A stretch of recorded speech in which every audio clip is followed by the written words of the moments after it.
Hello, everybody. Welcome to the Communication 24/7 podcast, where we communicate about how we communicate. I am your host, Jennifer Furlong. Today, I have a very special guest, someone who, just because of the nature of what he does, is very close to my heart. Another United States Marine, hoorah, in the house. And so I would like to first introduce you to Josh Porthouse so we all know who he is and what he's doing. And why would I ask him to be on the Communication 24/7 podcast? To talk about, of course, communication, but we'll narrow that down just a little bit. Happy Monday. Happy Labor Day. Hope everybody is enjoying themselves because it is Monday. We have a new edition of the podcast coming out. So let's get started. All right. So, Josh, I am going to first read a couple of lines to introduce the audience to you, and then we're going to jump right into the interview and get things started. So, Yeah. I know your name is Sure. Josh Porthouse, but you go by Porter. Mhm. And so I already mentioned you are an active duty Marine. You've mentioned you're also a long distance parent. So my heart goes out to you for that because I know how that is. And you are the host of the Transacting Value podcast. And by the way, we will have all of this stuff in the show notes so everybody can check that out. And an important thing about your podcast that I really appreciated is that you have this focus on values. And your personal values include courtesy, compassion, competence, and conviction. Very nice use of alliteration right there, I might add.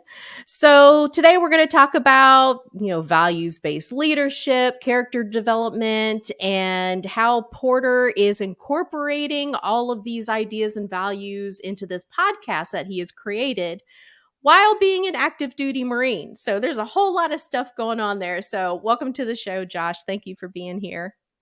Yeah, definitely. I appreciate it. And all things considered, I guess first off to everybody who's listening or watching in this case as well. Happy Labor Day for sure. And Jen, thanks for having me on. Oh, absolutely. And forgive me. Okay, I'm going to call you Porter. I'm afraid I'm going to call you Porterhouse. That's the problem. The steak reference. I said I was going to get that in there. Yeah, some elementary school scars just don't heal, Oh, no. That's what toughened you up, though. That's what prepared you for what it is that you do now. All right. So let's talk about, your podcast. That's really why I asked you to be on the show, because I found it so incredibly interesting. You being active duty, and you decided at some point that you wanted to create a podcast because you wanted to be able to talk about values and leadership and character development and all of those things that are incredibly important. So I was just curious about your journey and what it is that you're hoping to achieve and all of those things. So why don't you start by giving us a quick background of where you're from, and what is it that got you to this point? Why is it that you decided that this was the direction that you wanted to go? Well, the short answer is podcasting because I've got the face for it, so that helps. There's a. I used to say that all the time. Yeah. yeah. It's it's interesting, I guess, for me. So I was born in Clearwater, Florida, some odd years ago, and made my way around the country. And now at this point, 5 out of almost every continent, by virtue of the Marine Corps, the majority of my time being in the infantry. So there was a lot of things that regarding communication, I never really learned, I went to a Catholic school, primary school, middle junior high type setup, and then a Southern Baptist high school. And so everything was pretty consistently sheltered. I remember as a kid, I couldn't even leave the driveway if mom wasn't outside, and I was like 14. So it's okay. So that's a little protective. That's enough of the backstory, I guess. But yeah, Right. and so then it wasn't really until I went to college that I was like, man, I can do whatever I want realistically with no repercussions, because it's not like I was at risque. I was finally on my own, and I was like, oh, wait a minute. I don't have to get breakfast right now. I'm going to walk this way instead of that way, and nobody's going to ask why. Like it was just the little steps of rebellion starting to bloom and blossom, I guess. And then, as I got through college, I said, well, you've got to major in something eventually. You got to pick something. That's it. Right. And I said, all right, cool. Criminal justice would be pretty legit. And no, it didn't stick. And I said, all right, well, international studies, that sounds cool. Oh, that didn't stick. And then finally, mom said, look, if you're going to do anything and you got to choose something, just get into business. Mm-hmm. You can always fall back on it. You can do whatever you want without it, and it'll just give you something as a foundation. But it wasn't really fulfilling enough for me. So the circle of friends I got in with, I guess, was twofold. One was a fraternity, and one was the theater kids. And between the two, that's where I started to sort of find myself. I guess, ironically, in playing other people as characters and in pretending I was cooler than I actually was in a fraternity, right? And sort of by faking the funk, eventually I started finding my own routine and my own identity, I guess. Mm-hmm. And then it was just a straight throat punch when I enlisted, and I realized nobody cared. And so, Right. Yeah. What do you mean I can't be an individual? Exactly. Yeah, all of the growth and progress I had made was like a young newborn flower that just got hit with a lawnmower, And it was the probably biggest culture shock that I had going through Paris Island now over a decade ago, and some change, I guess. But everything I heard was just do what you're told, instant willing obedience to orders, scream the ditties, and everything else about drill and whatever. And I'm telling you, Jen, I came out of there. I didn't have a clue who else I was other than what was just imprinted on my soul, Right. Right. Like Yeah. there was not a thought in my mind at all that I was never anything else before. Like totally, I don't want to say brainwashed, but like conditioned, because that's all I heard. That's all we said. That's all we did and thought for 13 weeks. It was such a surreal experience in hindsight that it's no wonder you come out different. Sure, like nobody promises you a rose garden, and like all that stuff is accurate as well. But honestly, no disservice to them. The recruiters didn't do that experience justice. It was a total game changing experience. But in that process, I totally lost sight of who I was as an individual, because you don't have a choice. And so then going into the infantry, that was a great opportunity for me to not have to think about anything. I could run away from my problems. I could totally distract myself on whatever was happening in my head or in my life, because we were always in the field training, 3 weeks, almost 2 weeks, 3 weeks out of every month. We were doing field ops or whatever, especially early on. And then in my first, 7 years, I deployed 5 times. So like I didn't have time to worry about anything, and a lot of that contributed to a lot of the problems I had in my life. But it's almost like professionally, when things are going well, you start generally to negate or neglect your personal life, and vice versa. If your personal life's going well, your work starts to suffer. That's that work-life balance, and how you sort of get that across to yourself or to your family and friends or whatever, ultimately is either going to suffer or succeed. I think for me, that's a big reason that, that's a big reason my marriage failed, because I didn't know how to communicate. That's a big reason that in the infantry, I worked my way up pretty quickly, all things considered, compared to my peers. But I joined late, so technically my age peers were the commanders, were the officers by the time I made any headway. And so trying to build some sort of cohesive relationship with other squad leaders or platoon staff or whatever as time went on, we just weren't the same people. I'd sort of outmatured most of them, at least from my perspective. And so I still didn't know how to communicate, even though I had a more clear idea of who I was or who I was becoming. So anyways, long story short, fast forward 2014, my son's born, and I realized it was more important that I started to identify more clearly who I was and what I wanted to articulate, because as long as I stay in the Marine Corps, I'm not going to be physically around him as often as I'd want. It's just out of my control. Right. Yeah. And so what if one day, and he likely will, he wonders, dude, Dad, why did you choose to leave? Why did you choose your work over your family? You know what I mean? Mm, And I can combat mhm, that. No, I mhm. didn't. But it's a volunteer service Mhm, every mhm, 4 to 6 years. Okay, well, you know what, man, you're right. So when that happens, and again, inevitably it will, if I don't remember why I made decisions, because I'm mhm.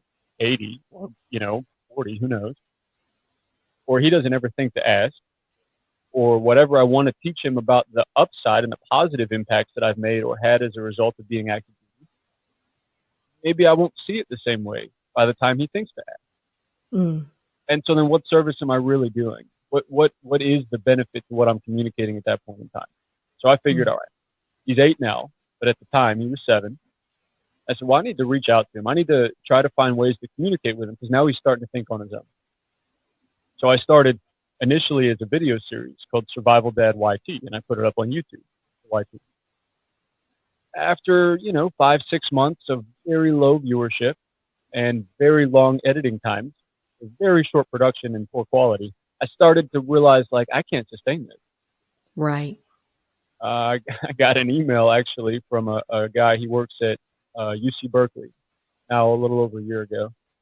He said, "Hey man, you got to work on your lighting. You got to work on your video production. You got to work on your editing." And I was like, "You got to work on getting me people to do that, man." Like I was doing it on my phone or some editing software or whatever, whatever I could get for Right. free in my free time. And Yeah. and then my older brother actually called. And he said, "Hey man, I just started seeing some of your videos popping up. I think maybe you should stop." I said, "Why?" We meant like I thought the message was good. He said, "Yeah, it doesn't matter what you think though, because you're not the one watching them, and I'm telling you, they're not that good." Wow. That's what I said. I said, "Well, Yeah. all right, man. Like clearly you don't know what you're talking about, you know." Right. And he said, "Look, man, like your message is there, okay, but your videos are more distracting than they're helping. And if it's Mm, taking you that mhm. long to get to the point in what you're trying to say, the quality in the editing, why not a podcast? Yeah. I'll try it, right?" So it's been just as much of a learning process. It'll be a year in October running the podcast, and just this past July, I changed the name to Transacting Value, and that's been its own uphill growing process, learning how to run this as a business and cultivate this into a brand and then convey a message and all the things that go with, founding a company and media outlet that Mhm. you might expect. And I guess long story long, that's how it all sort of came about and how we're here now. Yeah, yeah. That's so interesting because it makes me think about, there's a communication theorist named Marshall McLuhan, and, he had coined the phrase, "The medium is the message." I don't know if you've ever heard that before. "The medium Mm-mm. is the message." He coined What's that that? phrase in the 1960s. And it really helps underscore how the medium we choose to use to send our messages, they really do play a vital role in how that message is received. Mm. And it's just interesting hearing your background and how you started it as a YouTube Yeah. channel, just making videos and in something somewhat of a legacy project, really, when you think about it. Something, hey, my kid might watch these someday and learn all about, what I'm doing, what I'm thinking, maybe why I've made some decisions that I've made. I just find it so interesting, though, that the feedback that you got, they basically were telling you this is not the correct medium to get whatever it is done that you're trying to do. Do you think they were correct, though? Or do you, now that you look back, do you think they were being a little harsh or do you think they were right on the money? I think if I were 20 years younger and somebody said that to me, I might say they were a little harsh. I think now, Mhm. after whatever life experiences I've been through and have come my way, I think they were spot on. And frankly, so I created characters to help supplement the story arc of what I'm trying to get across. And Mhm. so one of my characters is dedicated to YouTube Shorts. Okay. Or YouTube in general, I guess, but YouTube Shorts currently. And it's tricky, right? Like how much of lacking viewership now also balanced between video and audio is due to the video or is due to the message or is due to my inability to market effectively or the Yes. platform and the time of day it gets released. Or, there's almost so many variables. It's really tough to say if that 1, 2 pieces of advice I got a year ago were accurate or totally misplaced, and I just don't have enough information to say it was a smart call. I really don't know yet. Yeah. Yeah, yeah. It's just really interesting. Do you think you might get back into YouTube again, or for now you just want to focus on your podcast? You know, I really like this idea of having multiple characters, and I'm not gonna do this forever. Like the podcast Right. isn't the ultimate goal, but it is fun. It is a hobby, and it is cathartic. Hmm. And so it's not going to change for a while. But the medium, I'm not going to be at least as myself in the videos in the same format and way that I was before. No. Right. But for the sake of broadening a reach and encouraging message and dialogue and whatever around these characters and their own respective demographics now, Hmm. and yeah, videos are still going to play a role. Sure. Yeah. Yeah. So have you had any type of training or background? Because so you're in the infantry, right? Yeah. Yeah. So there's not a whole lot of opportunity. It's not like, I was in public affairs. So I had that journalism background. And by the way, that's the best MOS in the Marine Corps. Like as a public affairs, it's like, okay, just make sure you do 3 stories a week, get your Yeah. stories in, go take a bunch of pictures or video and, get it in. And that way we can publish it. I could go wherever the hell I wanted, That'd be just get nice. the story. Yeah.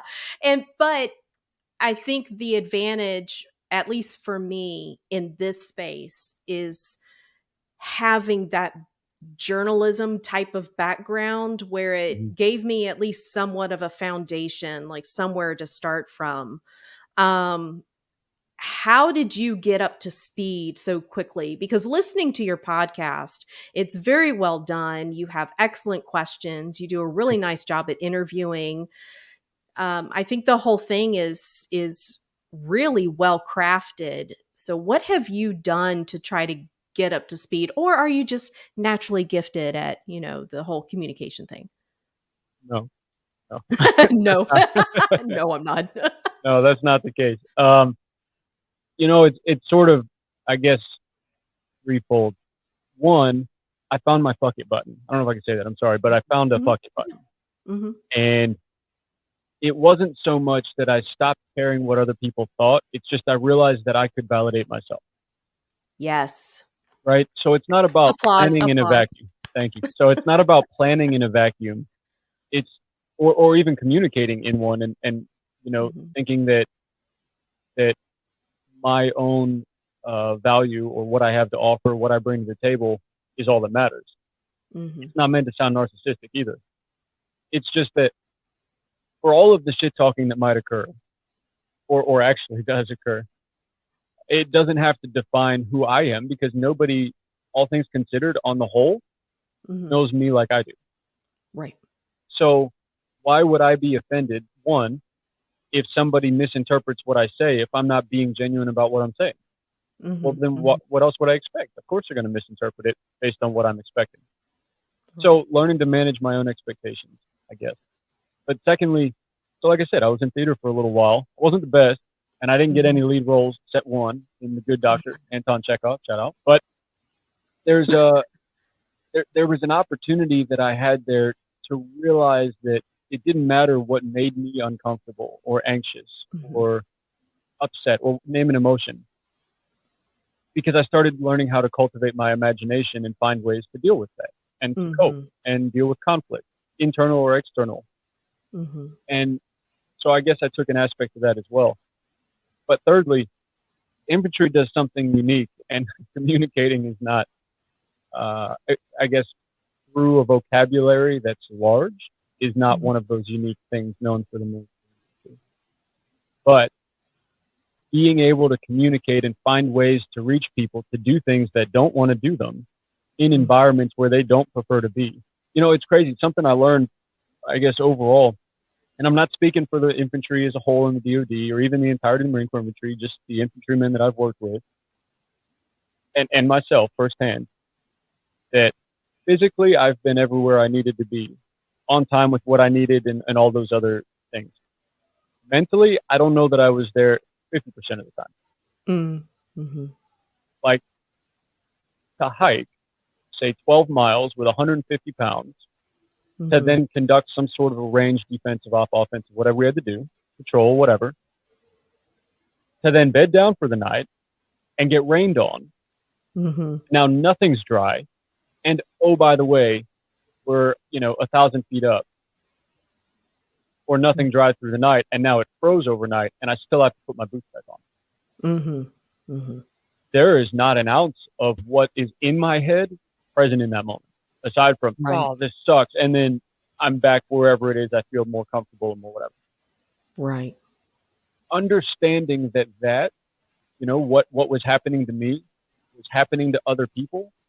And then how to communicate that, how to use my imagination to deal with what I didn't know the words to use. And now with a platform, as long as I find something in common with somebody, I guess it feels more natural, but I still get anxious. I still get uncomfortable. I still get nervous. I sat here before we got started. Matter of fact, 5 minutes or so before you hit record, and I was like, all right, it's still there. You're still you. You just find ways to manage it and cope with it in process. And I think that's all that's really happened. Yeah. I'm so glad you mentioned that. Yeah. No, I'm so glad that you mentioned that, because there's so many people I talk to, and, I've been teaching classes for 18 years. And public speaking is one of the courses that I've been teaching at the college level. And I'm constantly telling the students, look, being nervous is a perfectly natural part of this process. I mean, when you're thinking about it, you're expected to either stand up in front of a group and deliver this formal presentation, or if you're being interviewed, you're expected to give all the right answers, or, like now, it's maybe not an interview for a job, but you are being interviewed on somebody's podcast and you don't know what questions I'm going to throw at you. It could be a great conversation. It could end up being a disaster. We don't know. We don't know what's going to happen. That's the beauty of live, right? That's the beauty of just getting together on podcast video and just seeing what happens. But that nervousness it's a natural part of that process. And even all of the greats, all of the professionals will admit at some point they will feel those butterflies, or their mouth might get a little dry, or, their palms will start sweating a little bit and they just kind of feel all tense. And then they do exactly what you just did. Just take a deep breath, maybe do some stretches, just something to try to get your mind and your body, in the right, frame that it needs to be. So I think that's why I really enjoy listening to your podcast. And that's why I really enjoy listening to your story, because I don't know if you truly get how inspiring that is for others. Have you had that experience yet where you've had people contact you and say, dude, like, for real, this is pretty freaking awesome? I have had a couple people reach out. Yeah. And most of them we've worked into interviews on the podcast. That hasn't necessarily been said on the air. It's an off-air conversation, right? And then we talk around to getting an interview. But it's a weird thing, I guess, for me personally. I don't know what to do with a compliment. You know what I mean? It's not that it makes me uncomfortable on the inside. It's like, have you seen any of the Batman movies with Christian Bale? Oh, yeah. Yeah. Okay. Remember the one with Heath Ledger as the Joker, whichever one that was? Yes. Somebody's going to hear this and be like, oh, you're an idiot. It's this one, but whatever. That one? Right. Yeah. Yeah. So it's like when Joker's talking to Batman, and Christian Bale's like, "Oh, why do you do what you do?" Whatever, something to that effect. And Heath Ledger's like, I'm like a dog chasing a bone. Like I wouldn't even know what to do with it. I got it type thing. Yeah. And and that's it. Like I'm. It's not that I'm looking for compliments or validation, like Mhm. like we've already addressed, right? But Mhm. but when I get them, I say thank you because that's Mhm. societal morals. That's the polite Right. thing to do. Yeah. That's the right thing to do. Like I don't know Mhm. what else to do though. If you said, yeah, but are you really thankful? I'd be like, well, I don't know. I never thought about it, but like, what else would I say? Yeah. You know? Yeah. Um, so yeah, that's what's weird about it to me. Like I have had people say things like that, but I Mhm. don't know what to do with it. Like, oh, thank you. Let me turn it into this productive thought process. Like I don't know what to do. Yeah, yeah. Yeah. Well, here is a great example of a communication phenomenon. Hmm. What do we do with that? And I mean, there's all kinds of theories out there that we could get into, but um, does it make you uncomfortable when anyone gives you a compliment about the work that you're doing on the podcast? Truthfully, not even just a podcast. It can be in general. Yeah. People be like, I like your shoes. Okay. I'm like, oh, hey, nice cheekbones, dude. Like, I don't know what to say, Yeah. you know? So, yeah. Yeah. I for the longest time I was the same way. And I think it goes back to you have to have a certain personality type to work as hard as we want to work at the things that we want to do well at, right? I mean, like you Sure. said it earlier, you're putting in the time and the effort and the focus into this thing. And you're not necessarily doing it to get the praise. You're not doing it to get the accolades. You're just doing it because you genuinely enjoy doing a good job Yeah. and you want to put out a good product. And so whenever I've gotten a congratulations or thank you or anything like that, for the longest time I was the same way. I didn't know how to react to that. It made me a little uncomfortable at times because frankly I was like, okay, Mhm. all right, you're welcome, I get Yeah. just a little even uncomfortable saying you're welcome. But then somewhere along the line, I realized just kind of take a moment and think about what it means to be acknowledged for the things that I'm doing. And you don't necessarily have to do anything with it. It is just the fact of letting yourself know, damn, there's somebody out there who actually appreciates what the hell I'm doing. That's cool, you Yeah, know? that's a good And point. Yeah. yeah, it's cool. And I'm just gonna let it sit. All right. Yeah, that's thank you for the compliment, And I'm just gonna keep doing what I'm doing. And I'm glad that there are a few people that, along the way, maybe they're expressing that they're appreciating it, but I'm still going to do me. I'm still going to do, what I'm doing. So that brings me to my next question. So, Yep. why are you doing what you're doing? What was the purpose of the Transacting Value podcast? What is it that you're hoping to achieve from this?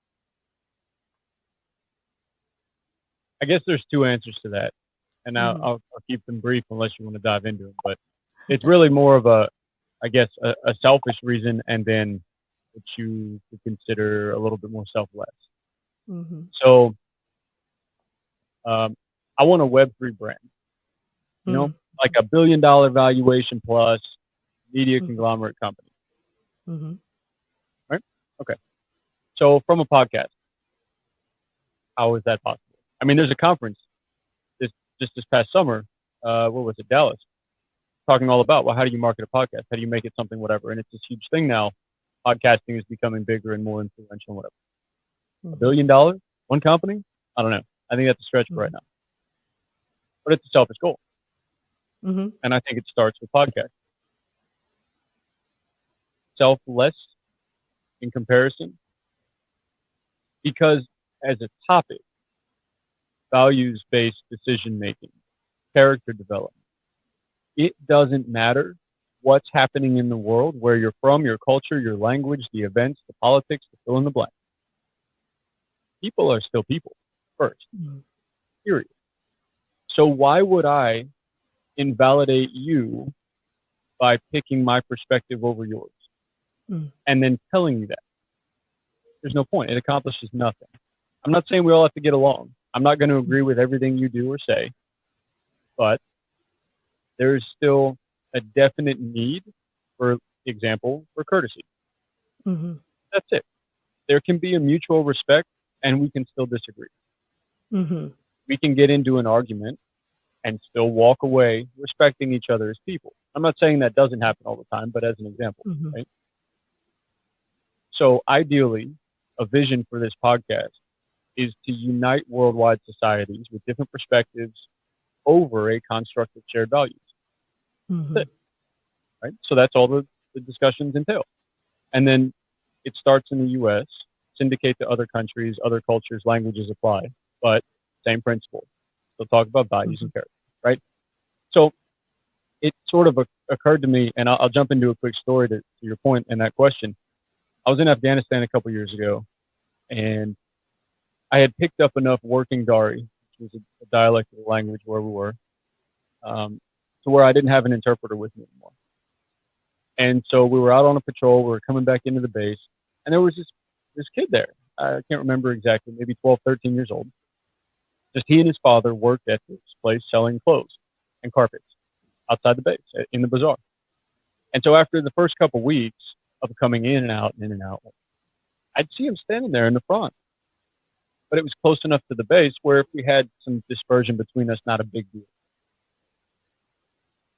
Name, anyway, so I was talking to him, and at one point I stopped over to say hi and said hey to his dad, and how's life, how's everything going, whatever. And over the course of the next few weeks, maybe a month, we built a semblance of a friendship. Mm. He would bring me goat and rice when we would come back from patrols that he'd make with his dad, or naan, like bread, whatever. Mm-hmm. And in return, twice a week, I'd take him on base and we'd go to the gym. Hmm. Yeah. Because his goal was to be a wrestler at Madison Square Garden. Okay. I'm telling you, Jen, this kid had to have been under 5 feet tall, and he could easily rep out 315 pounds on the bench. Wow. Stupid strong. Yeah. Little bulldog of a kid. Okay. So to frame your picture here. Anyway, the point being, we were talking at one point as we were walking back after the gym, and people complained. It was snowing, it was cold, it was windy, it was wet. We're in Afghanistan away from home, and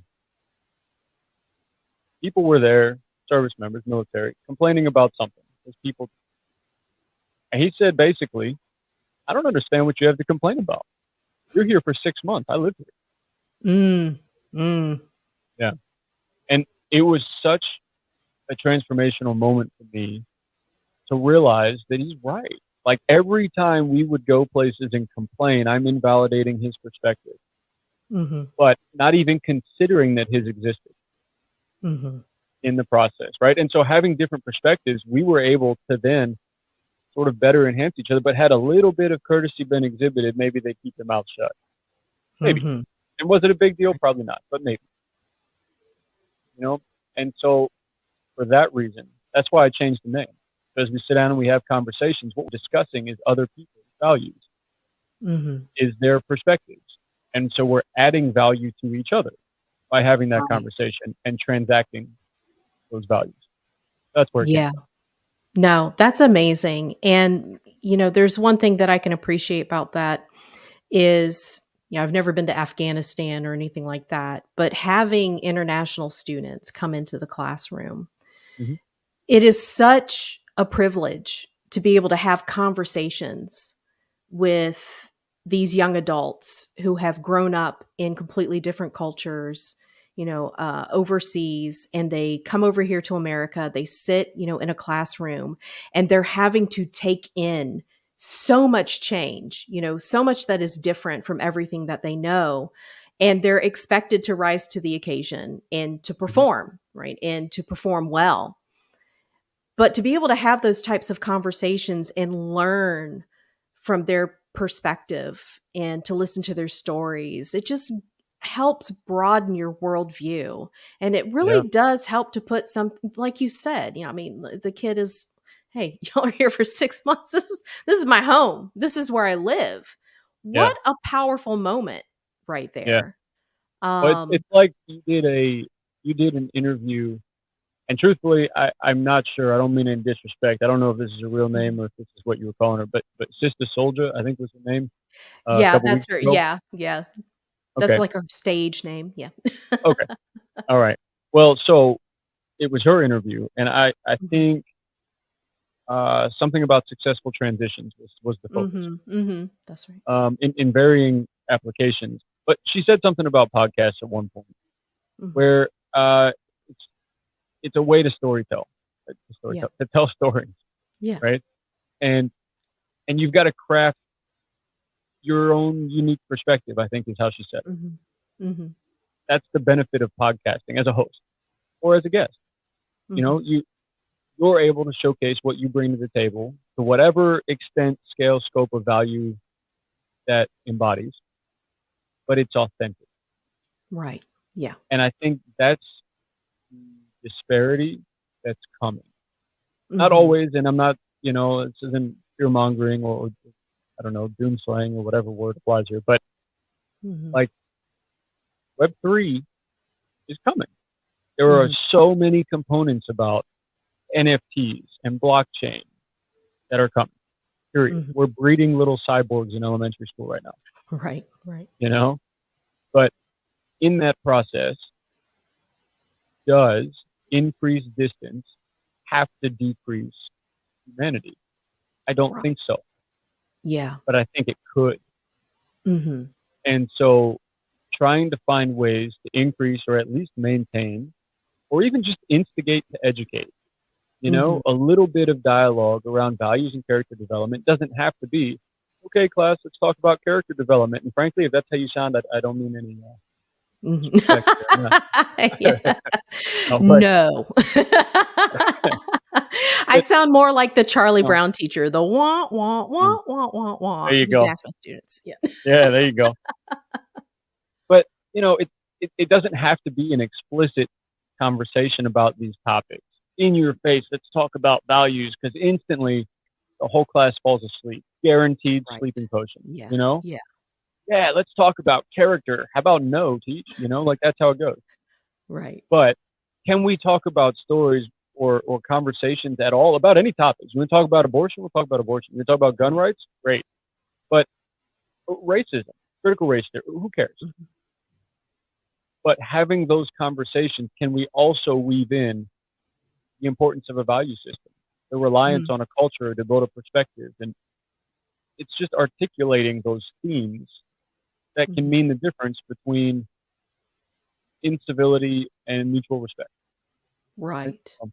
Yeah, Right. it's all about storytelling, and that's the benefit.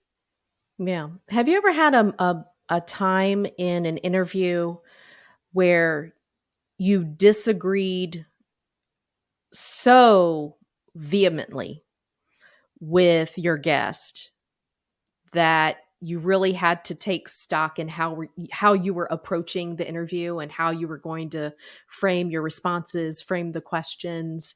Have you ever had that type of experience where it was just somebody who was just so on the opposite end of your own spectrum of values and beliefs that it was more of a difficult conversation than what you anticipated? So you're putting me in a corner here, Jen, because people can go back and check. um, no, I don't mind. Go ahead and check them out. Uh, a lot of my I don't even want to say stress because it's really not. Mhm. Um, a lot of those issues for me, I keep internal. Okay. Ever since I got told as a kid, if you can't say anything nice, don't say it. I always took it as, well, then I'm just Oh, going to shut okay. up because I don't like Right. anything I'm hearing in pick a Just not setting. gonna say Not anything at always. all, ever. Yeah, yeah, yeah. Uh, in certain circumstances, right? Mhm. It wasn't until recently, I guess, that I actually started thinking about that a little bit more because that's all I talk about. Mhm. Is, well, that doesn't mean I have to not say anything. Maybe it's just don't say things when you're angry. Right, yeah. Maybe it's Mhm. just don't say things when you're frustrated. So yeah, Mhm. there's a lot of long pauses that I edit Yeah. out. Yeah. So um, no, but I'll tell you, there's here's a good example. Mhm. My mom and I don't see eye to eye on a lot of things. Mm. We've had very different perspectives, very different upbringings, and very different perspectives have grown as a result of those that just so happen to where we oppose each other on a lot. Mm-hmm. I tend to be a little bit more forward and a little bit more abrasive for whatever number of reasons. And she tends to be a lot more accommodating and not. Mm-hmm. But there are times when she says things, and I bring this up because we did an interview, and it's like, nah, I got to figure out how to, so she says things that, yeah, I don't agree with them, but in principle, not in vocabulary. Okay. And I think over the last, 3 decades that I've been aware of conversations, Mm-hmm.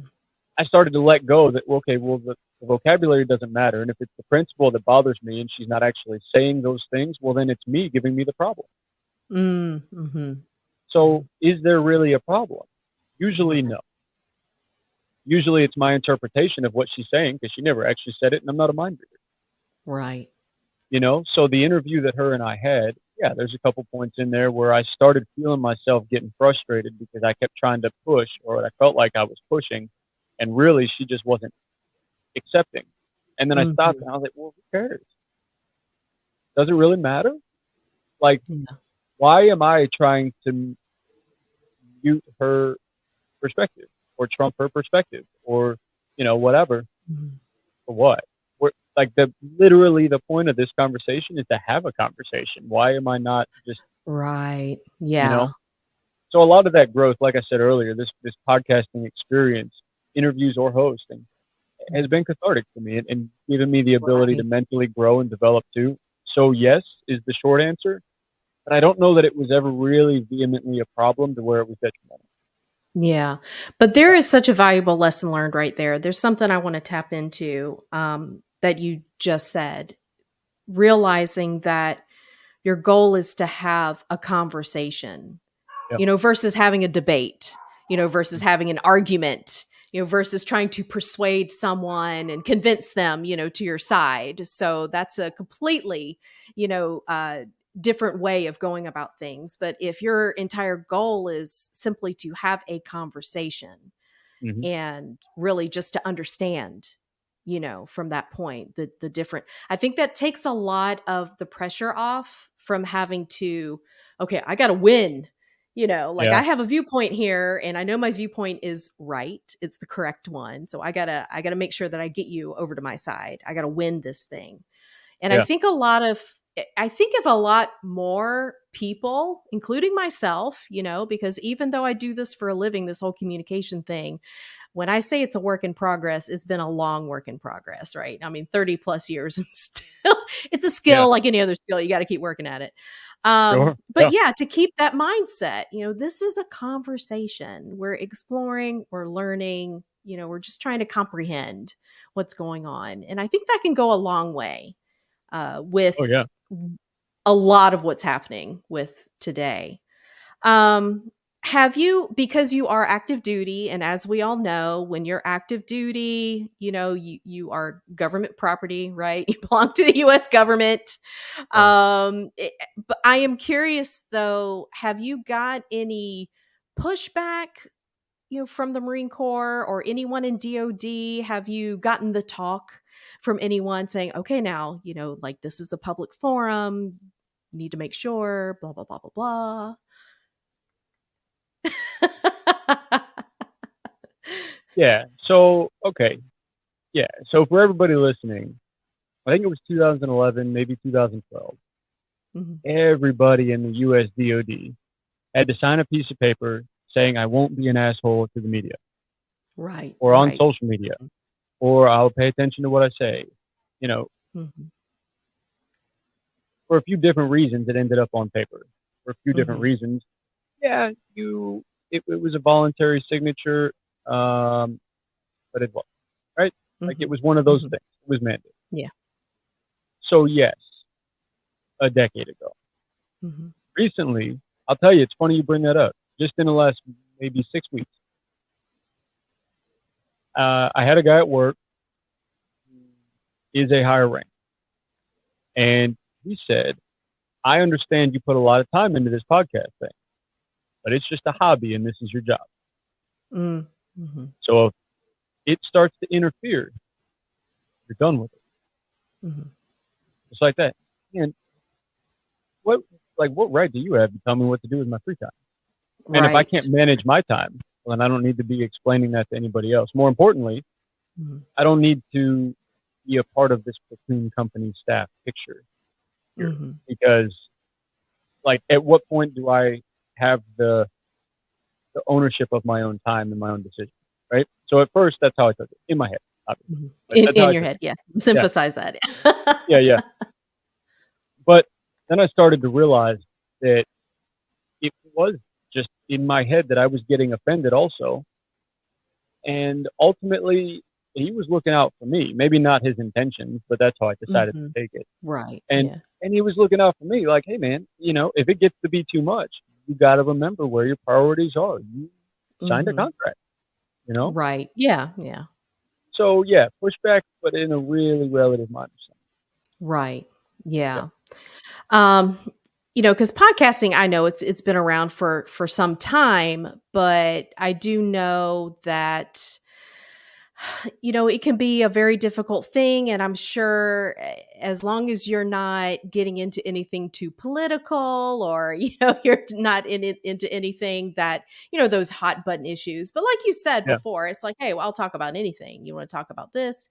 We'll talk about that. And that's We'll it, talk right? about it. Yeah. Can you Yeah. defend it? Can you justify it? And what angle are you coming at it about? Right? Like I just said Marine Corps 3 times on your podcast, so I'm going to jail. Hold on now. Right. Yeah. Like I'm Yeah. not talking on behalf of an organ. I'm not, indirectly That's representing, but I'm not sort of committing to anything or saying anything detrimental, right? It's all still yeah. objective and reasonable. And then that's really the standard.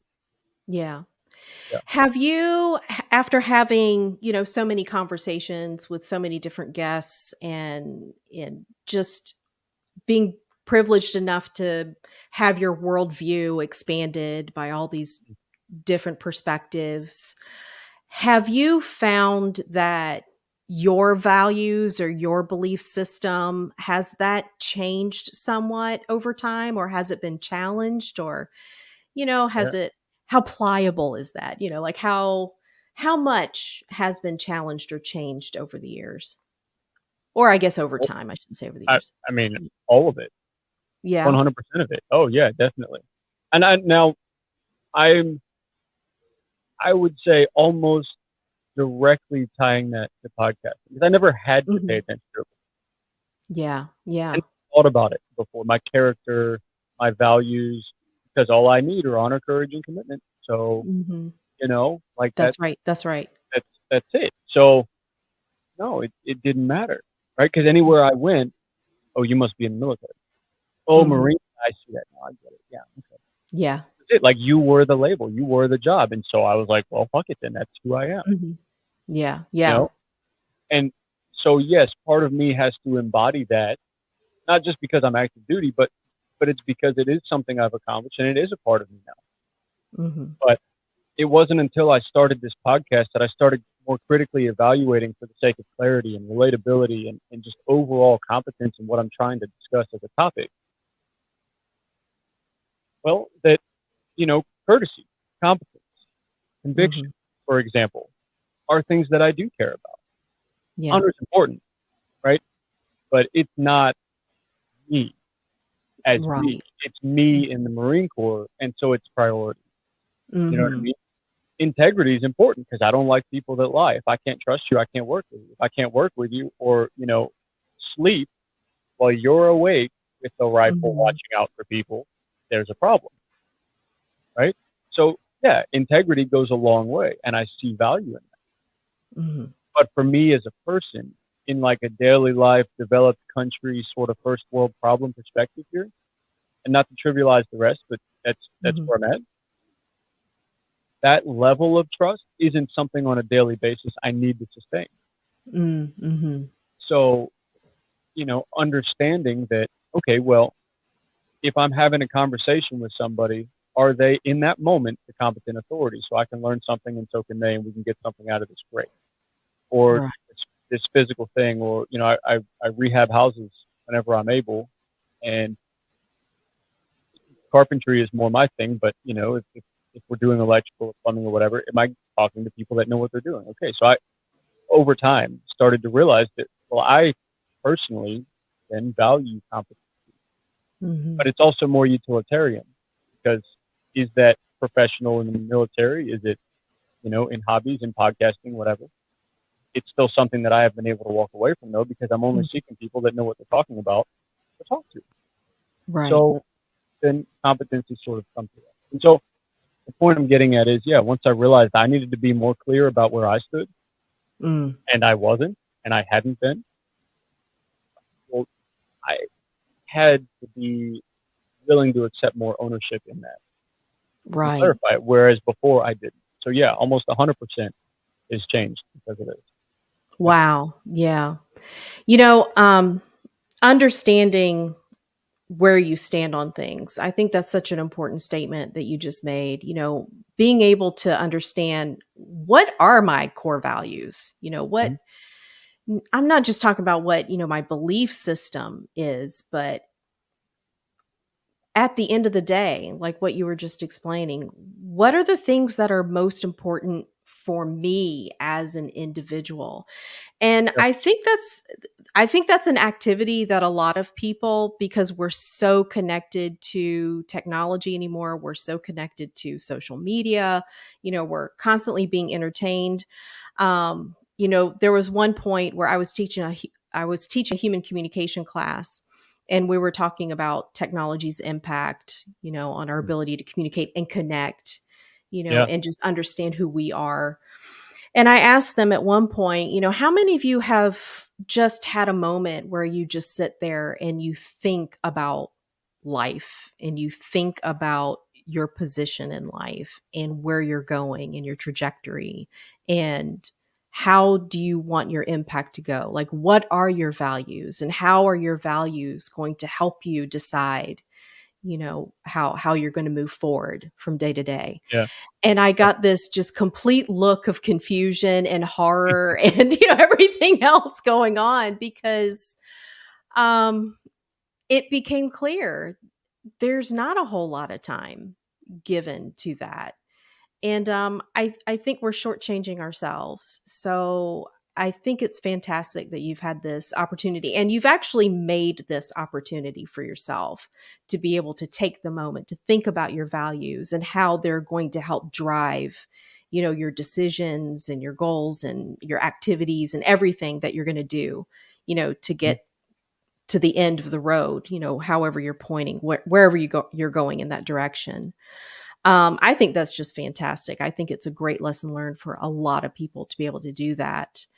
Thank you. Um, no, thank you. See, you're And doing it take now. I don't that. know how to say and what to Right. respond Just to. let that sit. Let that sit. Yeah.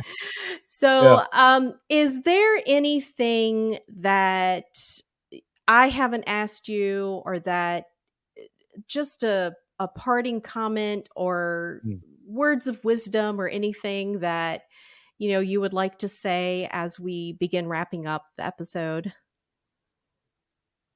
You know what? I mean, I think there's a bunch. Mhm. And for the sake of time and brevity, just check out transacting value. But you know, yeah, it, just because you can learn life on your own doesn't mean you go through it alone. Mm. Mhm. And I think having that level of awareness, even if that's as far as it goes, Mhm. really helps to either build empathy, increase compassion, at the very least, maintain some level of respect, to have a conversation. I'm not saying be friends with everybody. Plenty of Right. people out there with free candy and dark vans. Like, no, Right. Yeah. and you got to be able to have your own autonomy over your boundaries and establish those, not infringing on those. But understand, people are people first, and so ask for Mhm. help because somebody's probably going through it too. And I think that's the biggest thing ultimately, that we're not going through this alone. Everybody is living at the same pace in the same time with at some point in their lives the same problems you're hitting. So that's probably the biggest thing I could sum up everything with. Yeah. You may live it alone and learn from it alone because it's just you in your head. You don't go through it alone. Mm, that's amazing. All right, we're going to leave it at that. I'm not even going to add anything because this perfection. All right, we're not going to do anything Thank else.